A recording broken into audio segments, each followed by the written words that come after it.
to our Parsha class, to those who are here live in the room, and to those who are watching through the modern inventions, which has a direct connection to this week's Parsha.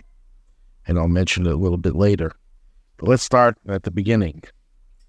Very first verse reads, Ewa told us Noah, these are the children of Noah.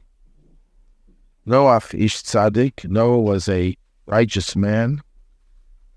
Tamim, he was a perfectly righteous man. Haya, he was b'darosav in his generations. As well, Likim, his halach Noach. Noach walked in God's direction. So here, there are several points that have to be made. It starts off by saying these are the children of Noach.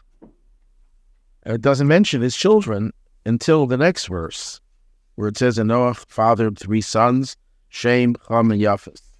So Rashi gives 2 interpretations. He says, first of all, you should know that what are the children of a righteous person? The children of a righteous person are his good deeds.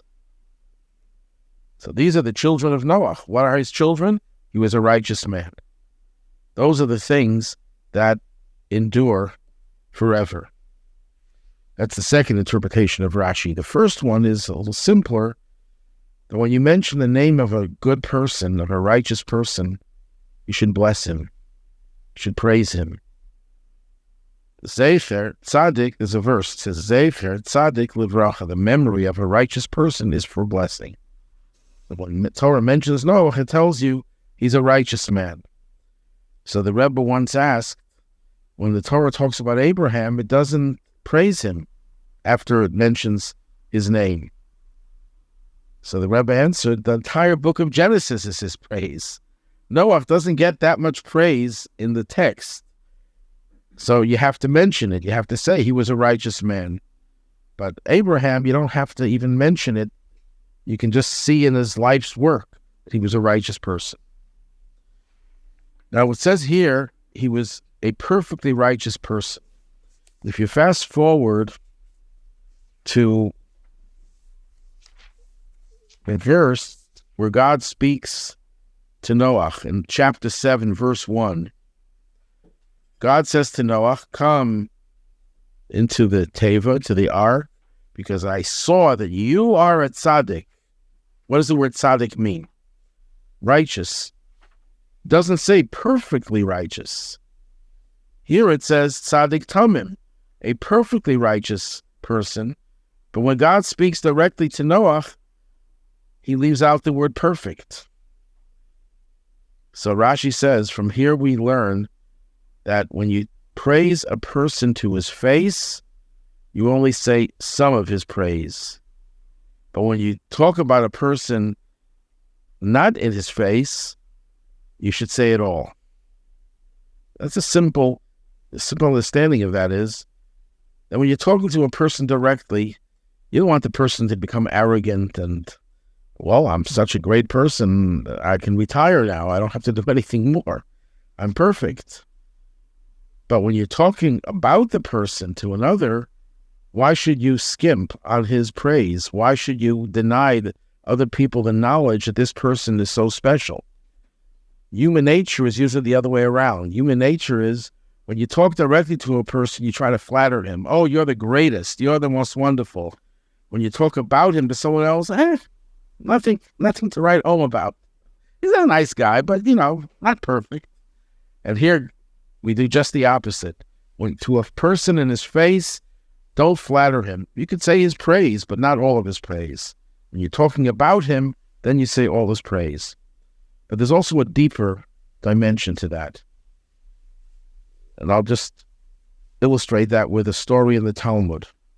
One of the greatest sages, Rabbi Tarfon, I believe it was seriously ill. And his mother came to the house of study where all his colleagues were. They were all very holy people. And she begs them to pray for her son. And she said, I want you to know who my son is. My son is the most wonderful child. You know how much he respects me? And she tells a story that once she was walking outside and her sandals, the buckle snapped, ripped, and she couldn't walk with her sandals. So my son, Rabbi Tarfon, he didn't want me to walk barefoot on the ground, so he put his hands on the ground so I should walk on his hands until I got into the house. Which is, most children don't do that for their parents. So you know what they told her? He hasn't even done a half of what a child is obligated to do for his parent. So the commentaries ask, isn't that horrible? I mean, here a poor mother is crying about her child's life, and instead of saying, oh, your child is so wonderful, may God give him a speedy recovery, you say, he didn't do anything so special. What he did was not even half of what he should have been doing. So what the answer given to that is that when a person is perfect, that means they have nothing left to do. Because if you're perfect, there's nothing more to do. So God says, oh, you're perfect? Come with me. You're finished. Now you can retire. I'll take you into paradise. But when a person is incomplete, imperfect, he still has a lot more to do. That's what they were telling her. Don't say your son is perfect because maybe it's time for him to go. He still has so much more he can do. And that's the meaning. When you're talking in a person's presence, when a person is still alive, don't say everything about this person because it's not everything. There's much more the person can do. When you're talking not in the person's presence, that means when the person has already left this world and is no longer able to accomplish, then you could appreciate all of what they have accomplished. Okay, then it says God speaks to Noah and tells him to go into build an ark, go into the ark. But before that, one other point, that it says he was perfectly righteous in his generation. What is that word, in his generation? That's a qualifier. So Rashi says there are two interpretations. Some use it as a praise for Noah, and some say, no, it's a criticism of Noah. Noah? He was that right. Than those around him. That's right. That the first interpretation is that look what kind of a special person this is. He lived in such a horrible generation. Everyone was so corrupt. And yet he was righteous. Imagine how righteous he would have been had he lived in a positive environment. He would have been incredibly righteous. Some say, no, just the opposite. He was righteous, relatively speaking. Yeah, if you compare him to everyone else was so evil, so you could say he was righteous. But if he'd be in the generation of Abraham, he would have been a non-entity. Well, on the other hand, did he really convince God to not the completely take on? He didn't convince God. God told him, I'm going to save you. Because he was deserving to be saved, but he wasn't really that holy as compared to Abraham. So right. So there's two ways of looking at it. When you see someone is good in a bad environment, you could say, well, imagine how he'd be if he'd be in a good environment. On the other hand, you could say, no, if he'd be a good environment, people would look at him and say he's a nobody compared to the greatness of Abraham.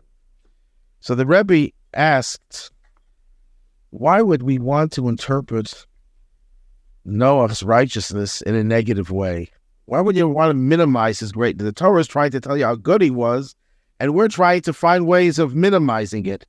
That doesn't seem to be the right approach. So the Rebbe spoke about it on many occasions. I'll just share one point.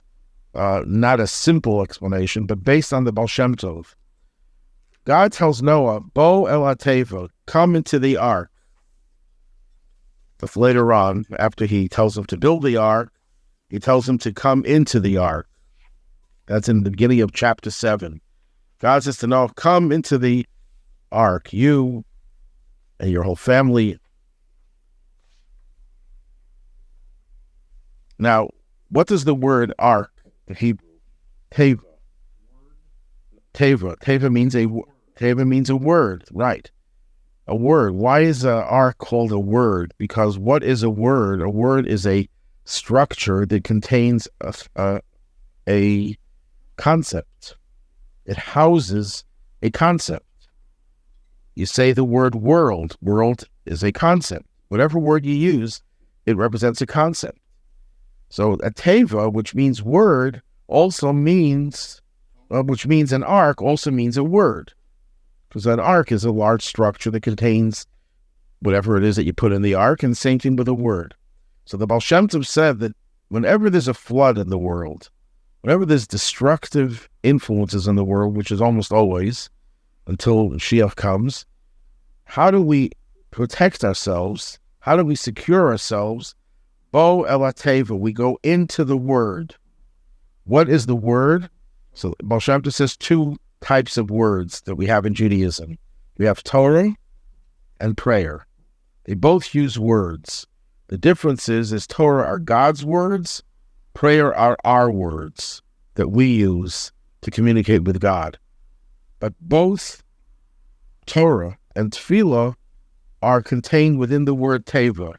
So what is our way of saving ourselves from the flood that threatens us? To go into the word, not just to learn Torah, not just to say the words of prayer, but to go into those words. Let the words envelop us, becomes our structure, our house. Now, there are two types of people who might take exception to this.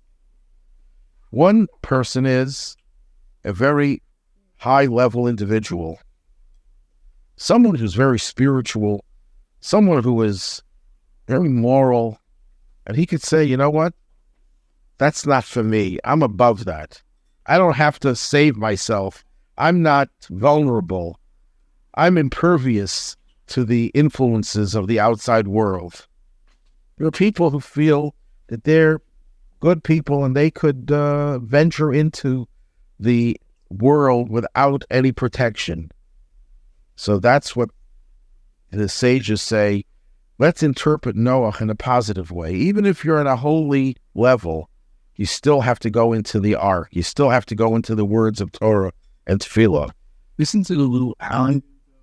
Yes, people who are smart people, spiritual people could become arrogant. That is true because they're in a high level. They're in a perch, and they think they're higher up than the normal person, and they no longer have to avail themselves of this protection. So the Torah says, yeah, you want to look at yourself in a praiseworthy way, you still have to go into the ark. Then there's the other category, the lowly person, the person who is messed up with his life. And he could say, you know what, it's not going to help. I'm a lost cause. Going into the ark, going into the words will not save me because I am lost. I'm finished. I'm not salvageable. And that's what we say. Even if you interpret Noach in a negative way, even if you feel that he was on a lower level, you still have the ability to be saved by going into the word. You're never too high for it, and you're never too low for it. That's the lesson by interpreting Noach in two different ways. That's one of the approaches that the Rabbi used. Okay, so the earth is corrupted in verse 11, and the whole world is filled with chamas. Chamas is violence. Rashi says it means theft in particular. That they had all vices.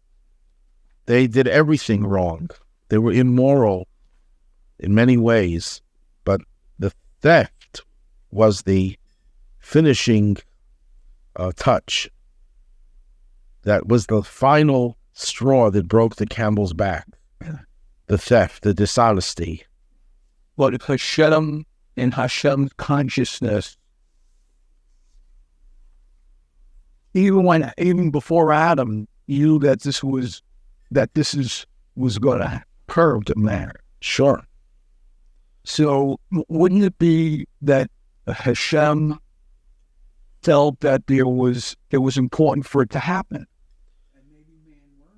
Yes, we learned, that's the whole point, that God let the world go downhill, even though the angels, when he wanted to create man, told him, don't do it, they're going to mess up, you're going to regret it. And when the world came to a point where it had to be destroyed, the angel said to God, we told you so, you didn't listen to us. Well, God, of course, knows exactly what he's doing, and this was a preliminary stage to teach the world what could happen when you are not connected to God's commandments. But isn't that, in a sense, what the order of evolution is about too? In the sense that the Seder Histoshalit, is that how you pronounce it? The what? The Seder Histoshalit, the order of evolution. Seder Hishtalshalut. Hishtalshalut, yeah.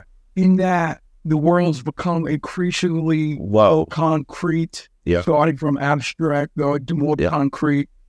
And in that process, it gives man an ability to go up. Reverse that process. Yes, absolutely. Than just to make a jump that's too great a leap. Absolutely. Isn't this similar? Right.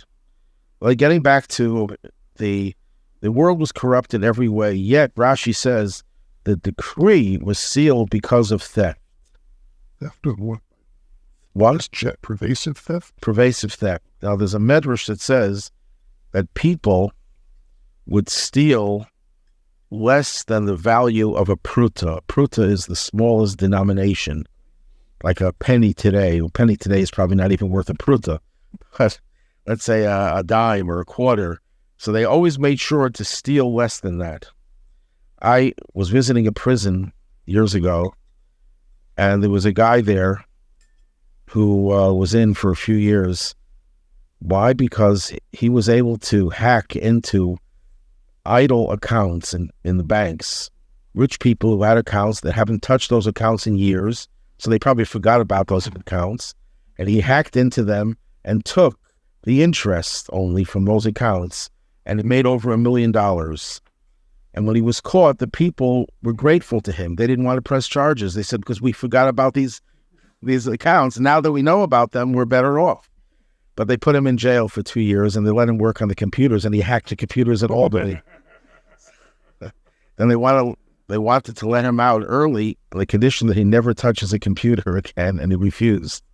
I guess that's it. That was his life. But what was his rationale? I'm not doing anything wrong, anything immoral. I'm only stealing the interest. I'm leaving the principal, and these people don't even know about the rationalization of dishonesty, in a way, is worse than being overtly dishonest and corrupt. Because when a person is corrupt, they know what they're doing is a crime, but they're saying, I want to make the money, I'm doing it. But when you try to do it in a way that you convince yourself that it's kosher, that's a much more insidious form of evil. And that's so pervasive, you can't stop them. I'm doing nothing wrong.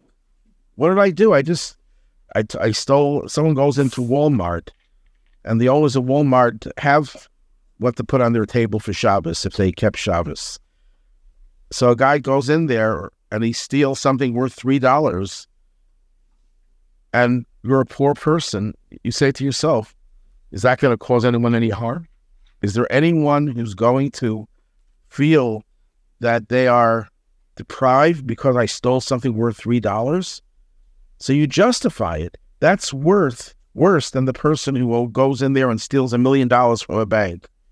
When that happens, that's ubiquitous. And that's the downfall of a society. That's the downfall of a society. That's what destroyed society. If there would have just been a lot of bank robbers, it would be bad, but it wouldn't have brought decay and destruction. When every person feels, I can do a little cheating here, a little cheating there, it's not going to hurt anyone.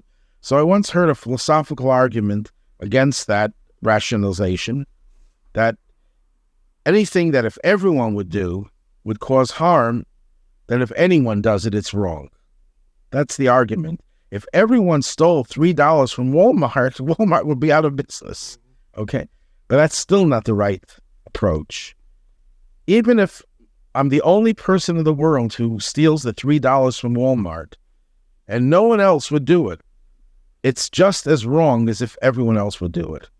And that's something that's unique to Torah, that there's something that's inherently and intrinsically right and inherently and intrinsically wrong. And when you blur those distinctions, you bring destruction to the world. And it's a point that we could talk about much more, but I want to go on to the next thing. So he makes this ark. The ark is 300 cubits long, 50 cubits wide, and 30 cubits high. And that's in verse 15. I just saw today, contemporary commentary brings, I think he quotes this in the name of another book called Arve Nachal. It says if you take the three amounts, the 300, 50, and 30, in Hebrew, the numbers in Hebrew are letters. So 30 is a lamed, 300 is a shin, 50 is a nun that spells lashon, the tongue, speech. That the dimensions of the ark corresponded to the concept of speech. That the people corrupted their speech. And the Kabbalists say that sexual perversion and immorality parallels corruption of speech. When you have a society where people's speech is corrupted, it's a sign that there is a much deeper corruption as well. And that's what happened over here. There was this immorality that went from the sexual forms of immorality to the verbal forms of immorality.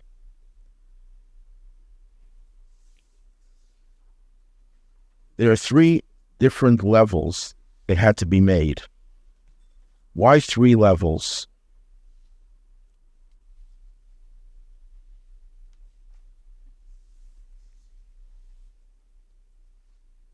Were the 3 levels mentioned? Storage. Verse 16, 3 stories. Or second, first. There was a bottom, second level, and third level. What are the 3 levels for? So Rashi says the top level was for the people. How many people were in the ark? 8 people. The middle level was for the animals. The bottom level was for the waste. Whole year they were in the ark. Why didn't they just throw it out? Because they didn't want to pollute the environment. So they kept it in the bottom level. So one of the Hasidic masters was one of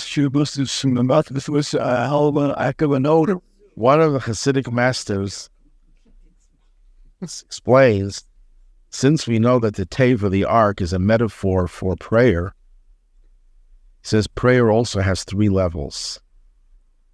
The bottom level of prayer is what King David refers to as tefillah la'ani, the prayer of a poor man.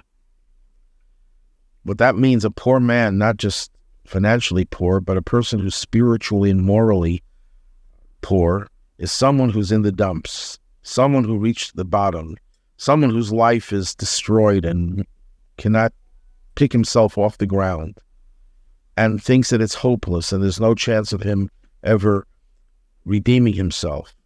And he cries out to God. God listens to that prayer and he pulls him out of the dump that he's in. That's the bottom level where all the waste product is. That's when a person is in the waste of society. Is that like when we're reading in Tanya, where the person is very depressed and knows he's depressed, but he calls out to God, and that's the satisfaction of and repentance, what's expected for the person to be so low in his spirit. Well, this is for someone who is low because they are low. Yeah. They are in the very bottom of whatever levels there are, he reached the bottom. It's like the drug addict who hits rock bottom, or the alcoholic who hits rock bottom, or the person who involves himself in crime, and they just feel, I cannot extricate myself from where I am now. They're in the dumps. They're in the waste of society. And God says, you cry out to me, I hear that prayer. That's the prayer of the poor man. That's prayer from someone who's on the lowest level. Then there's prayer on the middle level. That's King David's prayer. King David talks about the struggles that we have. Talking about the average person who's constantly going through struggles in life. No, but he speaks the language of the average man. He's speaking for us. And this is the person, Tefillah David, the prayer of King David, the prayer that expresses our emotions and the struggles that we have and the difficulties. Dealing with our animal soul. That's the middle level that houses the animals, the animal in us. We're trying to tame that animal. We didn't hit bottom. We're still good people. We do good things, but we have a struggle because we have an animal soul. Then you have the tzaddik, the dwelling of only humanity, no animals, no garbage. It's all pure and holy. That's Tefillah Moshe. That's the prayer of Moses. Moses didn't have to struggle with his animal soul. Moses was the most perfect tzaddik. He certainly didn't have to cry out from the bottom. He's a rich man's prayer. What's a rich man's prayer? What does a rich man want? More wealth. Right. But Moses' wealth was his spirituality, was his closest to God. What did he want? I want to get still closer. Or I care for others. I don't need anything. I have everything already. But I want to be president so I can help the rest of this. Oh, I'm sorry, you can't mix politics. You can do it. I'm not comparing any candidates to Moses. But he's in a little at those three levels, like Russia. Yes, yeah. The Russia who's the bottom level Russia. Then there's the Benoni who has the struggle. But there could be a Russia who also has the struggle, he didn't hit rock bottom. And there's the person who essentially is not too much into his struggle. He's just focused on higher things. But his prayer is to go even higher, and also for the benefit of others. He's thinking about others. I have everything. I'm only interested in helping others. That's I believe it was Rabbi Mordechai of Chernobyl who said this explanation of the three levels. I'd like to apply this to Torah as well, because we said before that the Baal Shem Tov said that the Teva, the Ark, is prayer, the words of prayer, but also the words of Torah. So in Torah also there are three levels. The lowest level of Torah is the level of Torah that tells us down-to-earth things about how to live our lives. Torah that guides us in the physical world. The middle level of Torah is the blueprint of creation. It's the level of Torah that is really responsible for all of existence. There's nothing in the world that exists that isn't in the Torah. And when we study Torah, you are able to have control over the world in which you live. The lowest level of Torah doesn't control the world. You have to apply it to control your life. But the middle level is the level where the Torah itself controls the world. And if you're on a high enough level, the story is told about Rabbi Shimon bar Yochai, who, the author of the Zohar, that the world needed rain, and they came to him, and he just said some words of Torah, and the rain came down. Because when you have that close connection to Torah, you could manipulate nature, because Torah controls nature. Then there's the highest level of Torah. It's God's wisdom, God's delight. It transcends the world. That's the highest level. So Torah also has those three levels.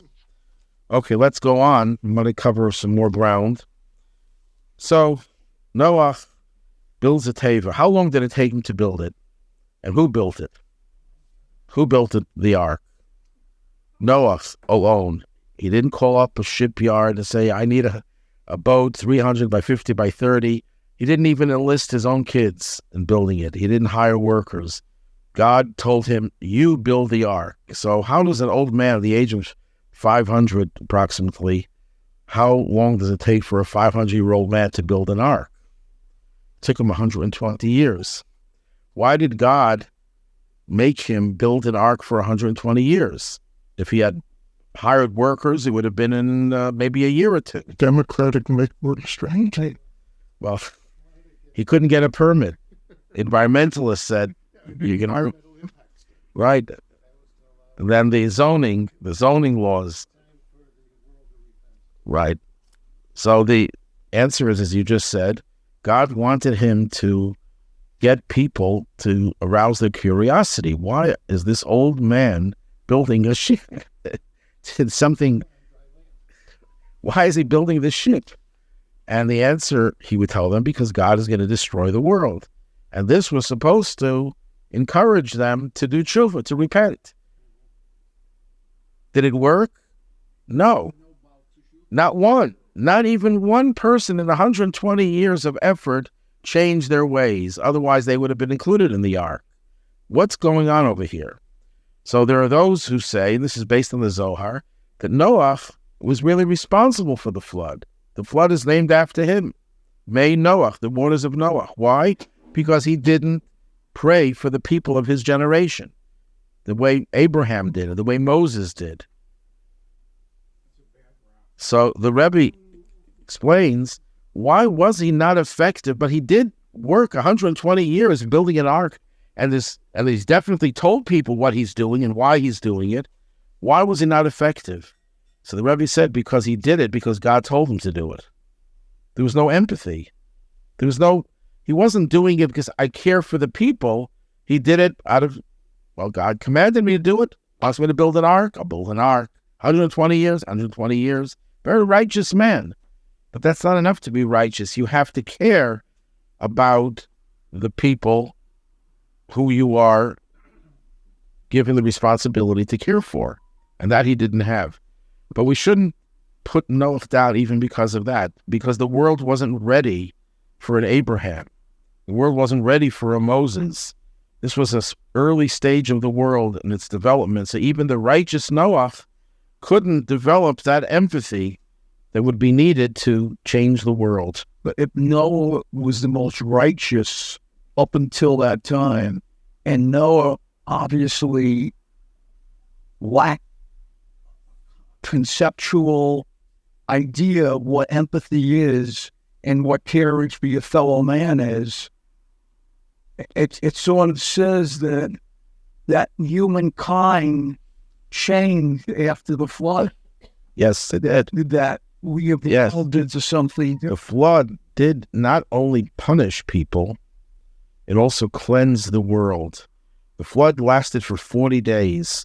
There's a significance to the number 40. A mikveh, which is a purification pool, has to contain 40 sa'ah, that's a measurement of water. Why 40? What's the significance of 40? Well, the simple reason is that's the amount of water that a human body displaces. So if you want to immerse yourself in a mikveh, it has to have enough water for the human body to enter into. But why is it just 40? It's a reminder of the 40 days in which this flood destroyed the world. Or you can look at it the other way around. The flood is a reminder of the mikveh. The flood is a purification of the world. It changed the nature of the world. When Noah came out of the ark, it says he saw a new world. The world was not the same world it was before. It had a new potential. So on one hand, the world changed physically. Where do we see the world changing physically? Up until the flood, people were living to the ripe old age of 800, 900. Methuselah lived to the age of 969. Yered, 962. Noah himself lived to the age of 950. Adam, 930. People lived long lives. Right after the flood, you see the people who were born after the flood are living much shorter lives. And it keeps on going downhill until Abraham, who lives only to 175.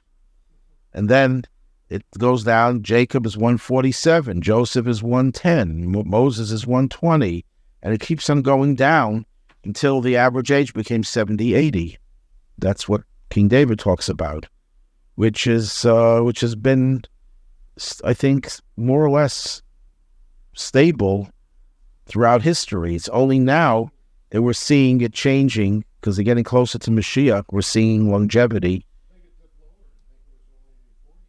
No, that's an average. When you take in consideration all the infant fatalities, all the diseases that you couldn't treat.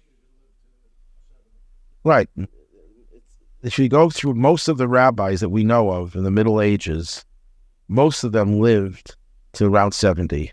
Maimonides was a few months short of 70. Rashi was 68. 70, 80. The Rif was in his, I think, late 70s or early 80s. Rabbi Takara was probably in his 80s. There were others who, the Ari lived to 38, but he died in a plague, and in probably there was some type of contagious disease going around. I mean, that doesn't describe the biological clock of a person. But anyhow, the flood changed the nature of the world. One interpretation says, why did Noah get drunk? He didn't drink a lot of wine. He drank the amount of wine that he used to drink before the flood, which didn't get him drunk. But after the flood, everything changed. His capacity changed, and he drank the same amount, and therefore he got him drunk. We'll get to the drinking of Noah. One thing you said, I know history has not been kind in its interpretation of Noah, but 120 years in a world which is that corrupt, one man, unspecified when the flood's going to be, how on earth could you possibly undertake the task successfully? God gave him almost an impossible task. You're right. But you shouldn't put Noah down. We're just describing a reality that in his generation, the power to change people didn't yet exist, which explains why don't we trace ourselves back to Noah? When we talk about our ancestors, we say our fathers, Abraham, Isaac, and Jacob. Why don't we say Noah, Abraham, Isaac, and Jacob? Noah was such a righteous person. It doesn't even say the same praises about Abraham as it says about Noah, because Noah did not have what it takes to be a Jew. What is the definition of a Jew? Many definitions, but in terms of what is the mission of a Jew, our mission is to change the world. If we can't change the world, then we're not Jews. We're good people. There are many good people in the world, but God needed one nation that has the power to infect the next generation and also the people around. Actually, in three ways. In when you talk about knowledge, there's length, breadth, and depth. Length is extending it to the next generation. Breadth is spreading it out to more and more people. And depth is to make it something that's meaningful, not just something superficial. That's what a Jew's obligation is, to spread the knowledge of God in a way that it reaches everyone, breadth, length, to the next generation, and it's something that's not superficial. Noah didn't have that length, breadth, or depth. Abraham had the length, he passed it out to his children. He had the breadth, he spread it to many people. The depth, that's what Isaac contributed. Isaac was primarily the one who dug wells. He went deep. But anyhow, that's going to go off the subject. When we go back to the patriarchs, we'll talk more about that. But Noah was not yet in that point, so he's not the first Jew. He's a righteous man, but not the first Jew. Getting back to 40, this in 40 weeks, that would be the length of a pregnancy. It's almost like a rebirth count at that. Right, and also 40 days. It takes 40 days for the fetus to form. That's to determine whether it's male or female. So 40 represents the development of something into something that has potential. Rabbi? Yes. With this purification, and you talk about the changes in people and when the coming of a real Jew, in the beginning in creation, when God says on the sixth day, when he says, be fruitful and multiply and subdue the earth. But then he says to Noah, I was reading, and he says, be fruitful and multiply, and he doesn't say anything more about subduing. And I wondered if this was a reflection that he sees that to give humans the ability to subdue is maybe something not to... Well, why did he give it to Adam? Well, he gave it. Well, why did he not give it to Noah? Because afterwards he saw Noah was not empathic and righteous. Okay. Not be able to use understanding because he has something doing. I think it was when we're saying we gave it to Adam because he also just put animals out here. So the idea was that man would be fruitful and multiply and elevate, man be elevated to the animals. I think also it's a lesson for man to learn that some of man's shortcomings. Now that you brought that up about being fruitful and multiply, Rashi asked the question, why was it repeated? Adam already had that commandment to be fruitful and multiply. Yeah. Why did he have to repeat it for Noah? And Rashi answers, for Adam it was a blessing. God blesses him that he will be fruitful. For Noah it was a commandment. For Adam, he didn't have to command him to be fruitful and multiply. But for Noah, there was a need for a commandment. Why? Because now that the world was destroyed, Noah's mission was build a world, settle the world, civilize a world. The notion that some people in the secular world have that humans are the problem in this world and we are overpopulating this world is the antithesis of why we're here in this world. Humanity is here, not talking about the Jewish people. Humanity is here to populate the world. That's a biblical verse. That the world was not created to be desolate. It was created to be settled. And who had that responsibility? It was Noah who was given that responsibility. Your mission is to populate the world. That's why when he planted a vineyard, something terrible came from that because God was saying, you're planting the wrong thing now. We don't need vineyards. We need people. Stop hugging trees or vineyards. Don't say the will. Right? Nothing wrong with preserving nature, but that's not your mission. Your mission is to populate the world and to cultivate the world and to extract from the world what it can give you, not preserve it, beautiful gardens and lush orchards. It's nice. But that's not your mission. Your mission is to produce as much as you can produce to keep the world going. Jewish people were given an additional responsibility to make the world into a godly world. So the rest of society has to settle the world. So Noah is in this ark for a full year, full solar year, 365 days. And that ark was a model of the future. Because you had all the animals and they didn't kill each other. They got along, the lion and the lamb. You know, in the Israeli zoo, they had a lion and a lamb. And an onlooker said, how do you do this? He says, we put another lamb in every day. But at the ark, it was the same 7 lambs, 14 lambs. The world when you shear. Yes, that's what it is. It's a model of the future. And the flood is also a model of the future because the way the future is described is that the world will be filled with the knowledge of God as the sea covers the seabed. That means it will be deluged with beautiful, holy, godly knowledge. And when Hashem says, go into the ark is the temple. Yes, the ark is also, another metaphor for the temple. These are all different metaphors. Okay, after the flood is over,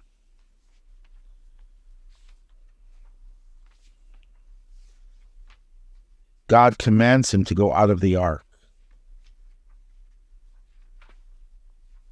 You know, that's a strange thing. How much of it? This is in chapter 8, verse 16. God commands him to leave the ark. Why would you have to command someone to leave the ark? Because God commanded him to go into the ark. So he can't leave without God. Without God's. That's a very good explanation. But also there's a psychological, so I expect a psychological one from you. When you get so used to being secluded from the world, from living in such an insular life, after a whole year, you don't want to go out. There are people who don't want to leave prison. Horrible prison that they're in is their only experience of life that they're used to. And they don't know how they're going to cope outside of prison. And you know what? Noah apparently didn't cope. We find nothing about Noah after the flood, except right after he brings sacrifices and he gets drunk. And how old is he then? He's 601 years old. He lives to the age of 950. So we had another 349 years. And what did he accomplish? How many books did he write? How many people did he change? You read nothing about him after the flood. He was apparently, as some people say, he was a broken man. I mean, to witness the destruction of the whole world, and you didn't contribute to doing anything to save it, can make anyone very depressed. And maybe that's why he drank. Maybe he was depressed. But whatever it is, Noah didn't want to leave the ark. The ark was paradise. Why would I want to go out of the ark into a cruel world, a destroyed world, and try to rebuild it? And God had to tell him. It's like the world of the Mashiach in the right. Perfect. That's right. But the Mashiach wasn't yet here. It was just a model of the future, and he had. That's right. He had to be commanded. So there's a spiritual reason. He had paradise, Mashiach there. There's a psychological reason. He was so dependent on that environment, he couldn't relate to an outside environment, a new environment. And the spiritual and the halachic one, God commanded him to go into the ark. He needed to hear a commandment to go out. So he had some of the false spy. Yeah, that's right. People who are in paradise don't want to go out. Soul, before it leaves the source of souls to get into this world, it says in Ethics of the Fathers, you live against your will. The soul doesn't want to come down here. No one wants to be here in this world. It's fraught with too many tests, too many pitfalls, and it's much happier in paradise. So, okay, that brings up another thing to me. Why does the soul agree to come down here, or does God saying, I mean, it's part of God. It has to agree. It has no choice. It doesn't want to come, but God makes it come. But when God made the soul, there's only one. There's only one real. There's all God. Yeah, but every soul has its own identity, has its own. A soul is a godly creation. It has an identity and it has a mission. A soul is not part of a created reality. No, because it's a godly creation. Right, so it's part of God, isn't it? Yes, everything is a part of God, but in different ways. So the soul is the most potent form of God's presence, but it also has an individual identity. It has a will. It has intellect. And God says, I want you down here. And the soul, by nature of a soul, the soul, that godly energy wants to go up, wants to be reconnected with its source. Well, when you say the soul has an intellect, it doesn't have it separate from God, does it? That's not separate in the sense that it's not godly, but it's a lower manifestation of God as it comes into this world. The soul goes through a process of attenuation to get it ready for this physical world. And at that point, the soul says, I'd rather stay up there. I'd rather be connected to my source. It's like water from a well. As the water spreads out, it's the same water of the well, but now it's spread out into a different place. Okay, so now he's out of the ark, and he brings sacrifices. This is in chapter 8, verse 20, 21, and God smells the pleasant fragrance. And God says, I'm no longer going to curse the earth, because the Yetzer, the inclination of the heart of man, is evil from his youth. If you go back to preceding Parsha, the end of Bereshis, where God is very upset with the world, in chapter 6, verse 5, it says, God saw that the evil of man is multiplied, and the inclination of the thoughts of the heart of man is only evil all day, and God is sorry that he created man. So it uses the same logic. Here it says, why is God destroying the world? Because man is bad. Here it says, why am I not going to destroy the world anymore? Because man is bad. He can't help himself. But if that's right, I get that.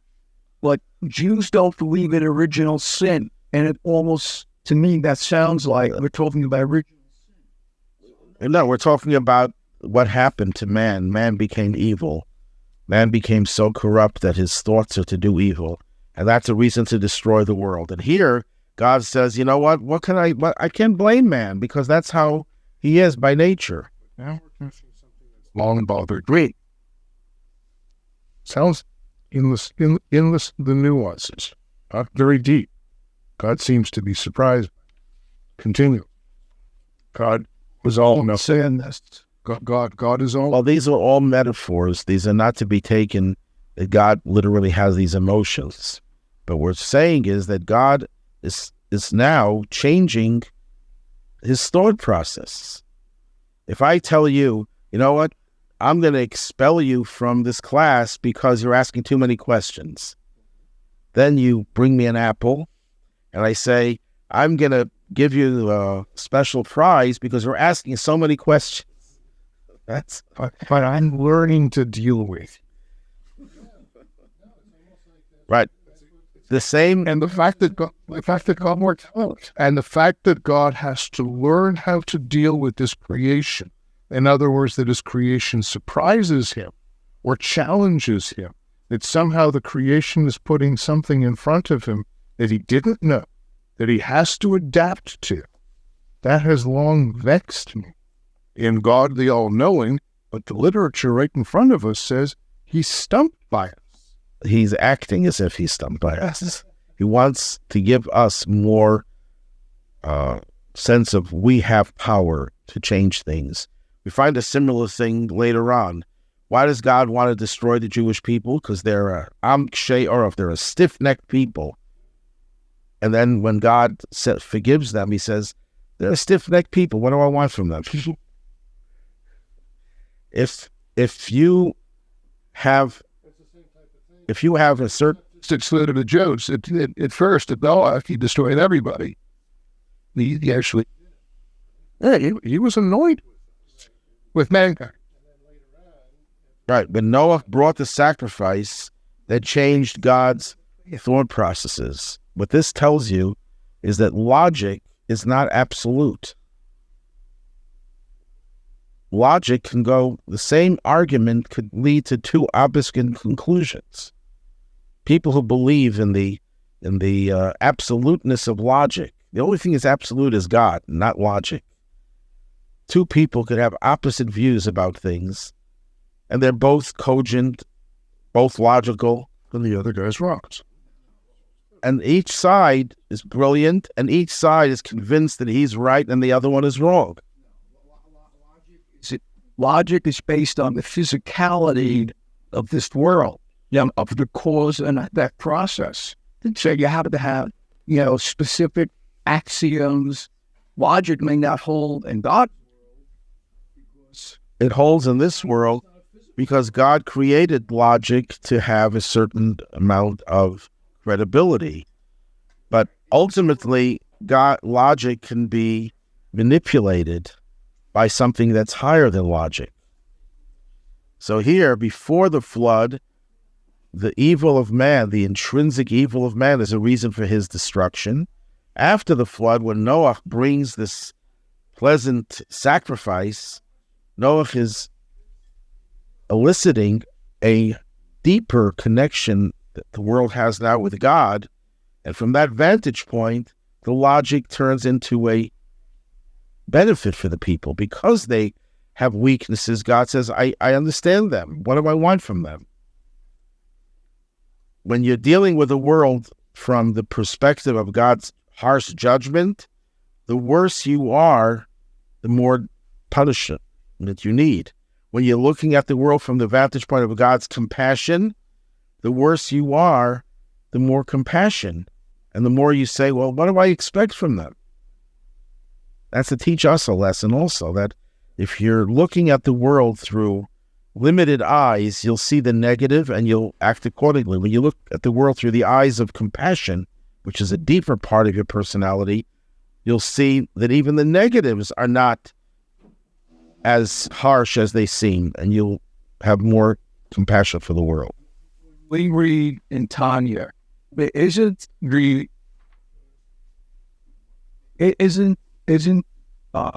Rialto Rabbi saying that we're born evil, that the heart is evil? No, we're not born evil. We're born with Adam, the soul, which is self-centered, but it's not evil. Right. Evil comes from it. Right. Now, going back to the flood, after the flood, aftermath, Noah gets drunk. Why did he drink? Well, one reason could be because, what?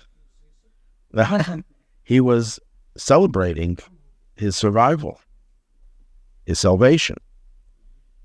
Another one could be is that he was deeply depressed. So I don't know if this has any truth to it, but this is what I feel.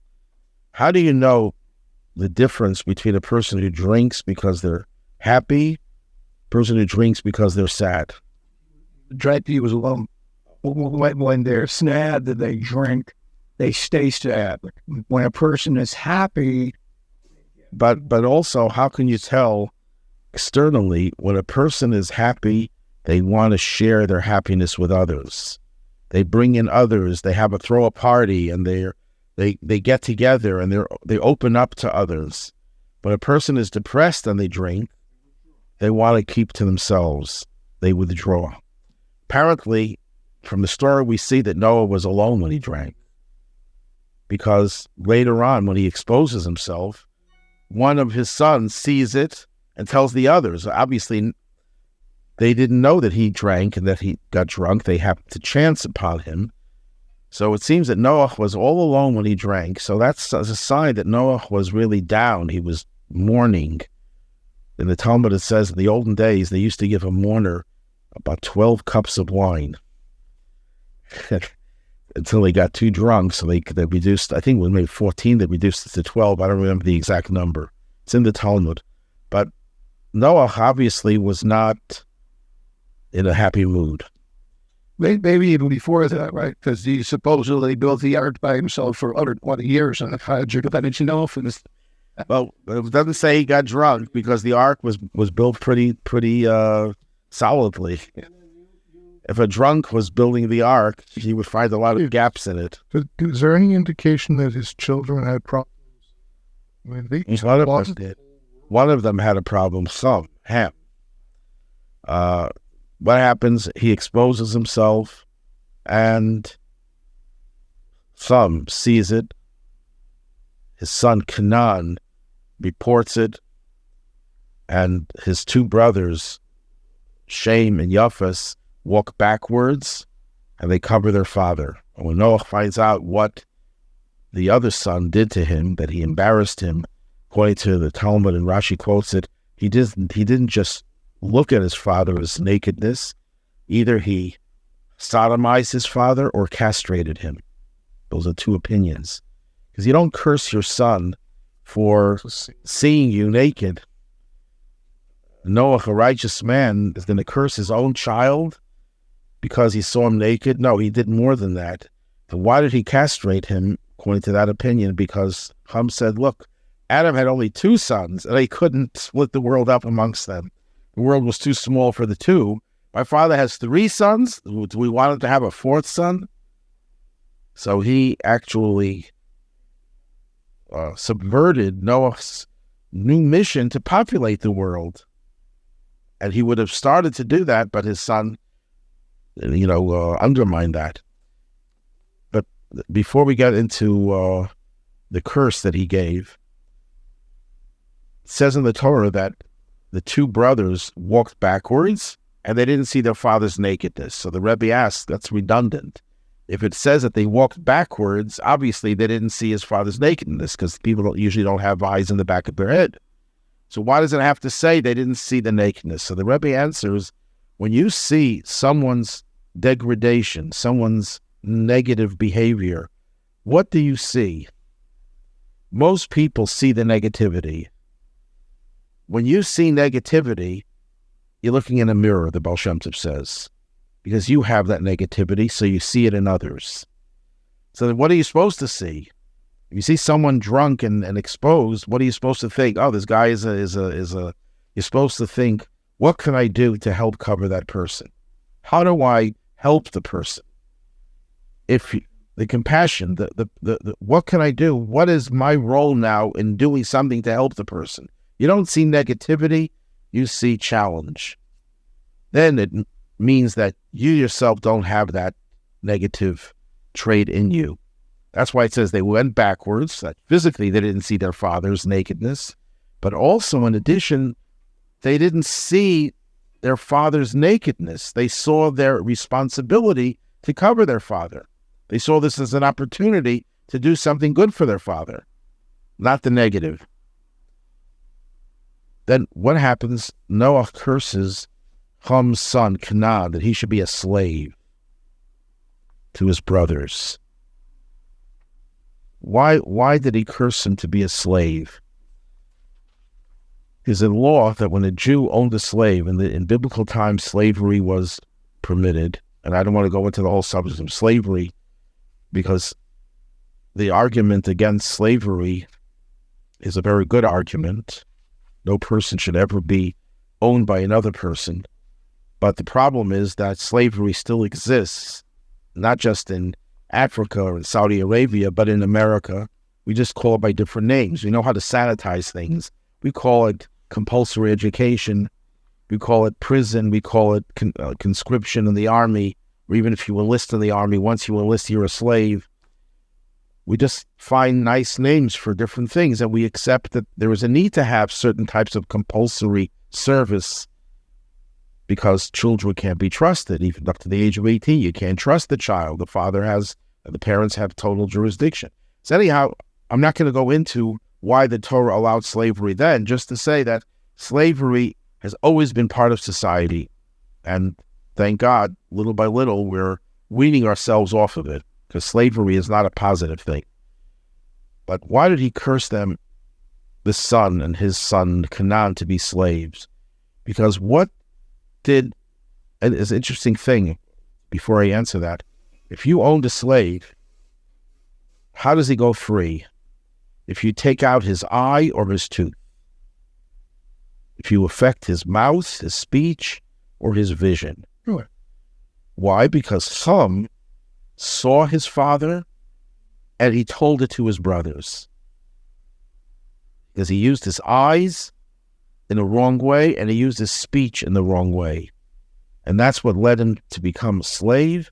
So if you take out his eye and his speech, he goes free. What does all that mean? So I think it means like this.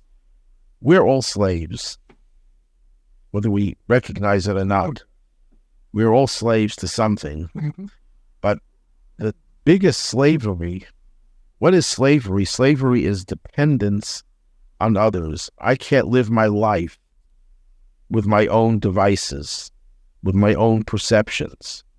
I have to see what others are doing. I have to look to see what others are doing. And if I see the others are doing this, then I do it. They have this thing on the internet, people in the doctor's office, and there's like a buzz, and someone gets up. And very soon, every time there's a buzz, everyone is standing up. No one knows why they're doing it. But you see someone else doing it, you have to copy it. That's the vision is the sign of real slavery. That's the person who's a slave, at a plantation, may be more free than a lot of free people who constantly looking to see what others say, what others are doing. You can't live your own life. You have to live a life vicariously through someone else. And then is speech. You have to tell someone else. You hear some juicy bit of gossip, you're not happy until you tell someone else that gossip. You depend on the other's approval. The others, oh, that's great news. You're a real important person that you know all this information. That's what slavery is. That's real slavery. It's real psychological slavery, that you have to see what others are doing and you're influenced by what you see. The eyes are the most powerful organ of the body. In a way, the eyes and the tongue are the most powerful organs of the body. And those are the organs that represent slavery. So when you had a slave and you took out his eye, took out his tooth is also one of the organs of speech. That represented that you got rid of the concept of being a slave.